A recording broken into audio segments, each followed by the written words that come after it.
도서출판 열린포구에서 출간한 실전적 선수를 홍보하는 영상을 먼저 보내드립니다. 내 사주 내가 본다. 실전적 선수 A4형 크기로 484페이지고 전 페이지가 칼라판입니다. 실전적 선수는 고리타분한 옛날 명리서 적천수가 아닙니다. 사주의 기초만 아시는 분이라면 누구나 쉽게 이해하실 수 있습니다. 네이버에서 실전적 천수를 엔터하세요. 실전적 천수 한 권으로 유튜브에 등장하는 수많은 사주 동영상의 수준을 확인 평가하실 수 있습니다. 교보문고에서 구입하시기 바랍니다.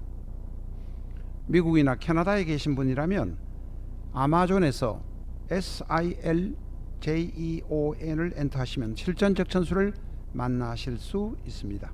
도서출판 열린포구.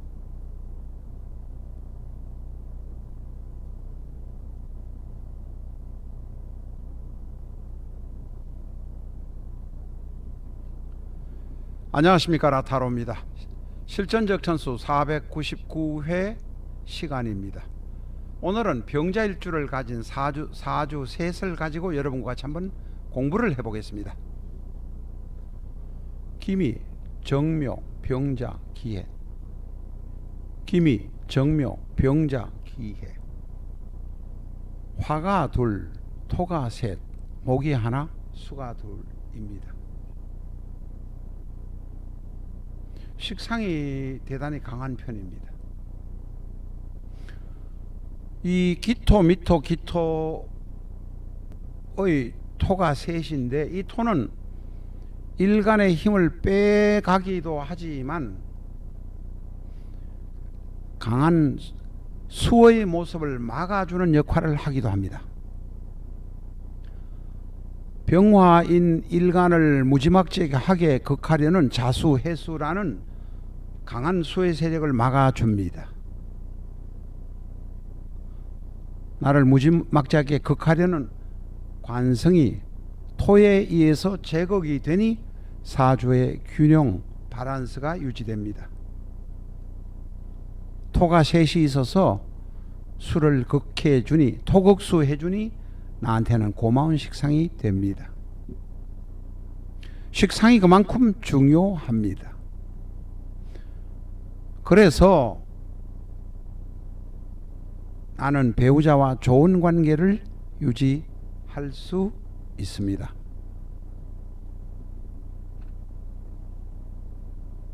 다음 사주를 한번 보겠습니다. 신축, 계사, 병자, 정유. 신축, 계사, 병자, 정유. 화가 셋, 수가 둘, 금이 둘, 토가 하나입니다. 일간과 비급이 대단히 강한데 토가 조금 약한 편입니다. 그리고 토가 일간부터 약간 멀리 떨어져 있는 것이 조금 걸립니다. 이 사주를 신약하다는 사람이 있지만 4월에 태어난 병화, 다시 말해서 4월에 태어나서 난 병환이 등령을 했습니다. 등령을 했으니 월지를 장악했으니 신약하다고 보는 것은 잘못되었다. 신강하다고 보아야 할 것입니다. 그리고 관성인 계수, 자수가 있으니 관성도 대단히 왕성하고 재성인 연간의 신금, 시지의 유금도 있으니 재성도 대단히 왕성합니다. 왕성한데 식상이 축토로 저 멀리 떨어져 있는 것이 조금은 걸립니다. 그런데 월지 사화가 있는데 일지 자수를 건너서 유금이 있어서 사유축의 기운이 보입니다.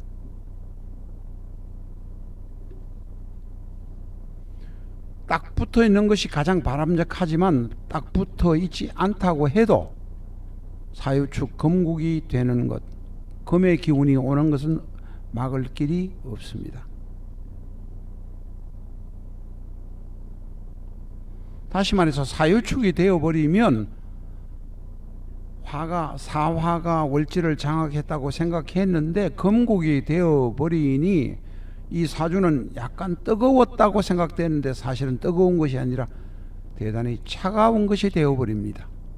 개수자수가 있고 신금 유금이 있는데 사유축이 다시 금국이 되어버리니 이 사주는 사화가 월지 사화가 귀신이 되어버리면서 대단히 차가워져 버렸습니다. 이 사주의 명식의 주인공은 초년에 임진대운을 만났습니다. 파워포인트는 기록하지 않았습니다만 임진대운을 만났고 12살 되던 해 신해년이 되어서 그 해에 요절하고 말았습니다. 다시 말해서 차가운 사주가 되어버렸는데 거기다가 임진이란 큰 물이 오고 신해란 물이 차가운 세운이 들어와서 견디지를 못해서 단명하고 말한 것입니다. 옛날에는 단명사주가 그대로 적중이 되었습니다. 그러나 요사이는 어지간하면 70 넘게 살 수 있습니다. 그래서 단명을 보는 응합률이 옛날식의 기준으로 맞추려고 하면 잘 맞지 않습니다. 그러나 지금도 단명사주가 있다는 것은 분명합니다. 단명이라는 기준을 판단하는 기준이나 단명의 나이를 70 이전으로 보면 지금도 단명사주가 분명히 있다 하는 것을 아실 수 있을 것입니다. 그리고 이 사주는 처음에 말씀드렸습니다마는 일간 병화의 식상인 축토가 연지에 있습니다. 거리가 좀 멀고 그리고 좀 축축한 분위기가 사유축의 계자의 천간, 연간, 신금의 차가운 분위기 속에 축토가 들어 있어서 식상이 힘을 발휘하지 못하게 될 것이란 것도 아실 수 있습니다. 그것까지 보시면 제대로 쪽집게가 될 수 있으실 겁니다. 다음 사주를 한번 보겠습니다. 신사, 갑오, 병자, 갑오. 신사, 갑오, 병자, 갑오. 이 사주를 보기 전에 연주와 시주가 같은 사주는 별로 좋은 사주가 못 됩니다. 왜냐하면 갑오 자체가 일간 갑도 양간이요, 오도 본체는 양간이고 시간에 있는 갑도 양간이고 본체 시지도 오화는 본체는 양간이기 때문에 그렇습니다. 물론 양체 음용으로 쓰이긴 하지만 그 본성이 양간이라는 것을 알면 이 사주가 대단히 어렵겠구나 하는 생각을 우선 갖게 됩니다. 갑오 둘이 있으면 이것을 반음 혹은 복음이라고 해서 대단히 힘든 사주다 이렇게 판단하셔도 크게 틀리지 않습니다. 사주를 한번 분석해 보겠습니다. 화가 넷, 목이 둘, 수가 하나, 금이 하나. 화가 둘, 화가 넷, 목이 둘, 금이 하나, 수가 하나. 여기 일지에는 자수가 좌우충으로 막 부딪히는 것이 소리가 뻑뻑 나는 경향 같은 느낌이 들기도 합니다.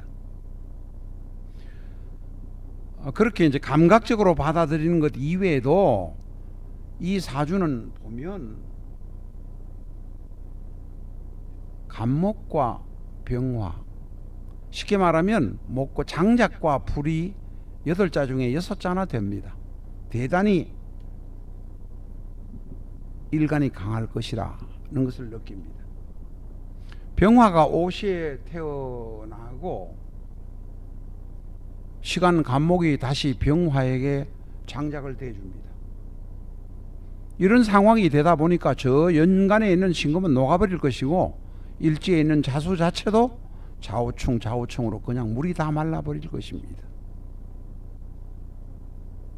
거의 물이 없다고 보시면 맞습니다.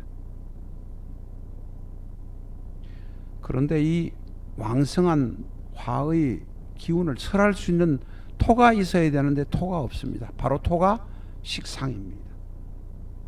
이 토가 있어서 왕성한 이 장작돌에다가 불내시라는 이 왕성한 세력을 설기시켜 줄 수 있었으면 괜찮았을 텐데 불행하게도 그렇게 되지를 못했습니다.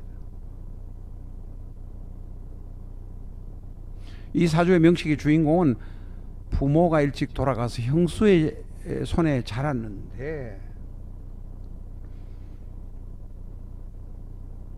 키가 크고 용맹하고 아주 그 몸은 건강한데 걸은 잃지 않고 힘쓰는 것만을 좋아했습니다. 그래서 동네의 양아치 비슷하게 불량배 노릇을 하다가 호랑이를 잡으러 간다고 가서 호랑이에게 물려 죽어버렸습니다.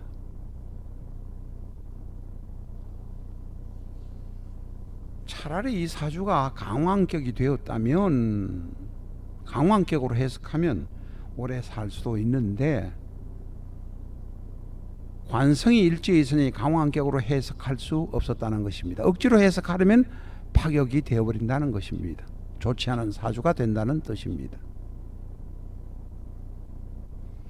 호랑이 잡으러 갔다가 호랑이에게 물려버린 옛날 사람의 사주였습니다.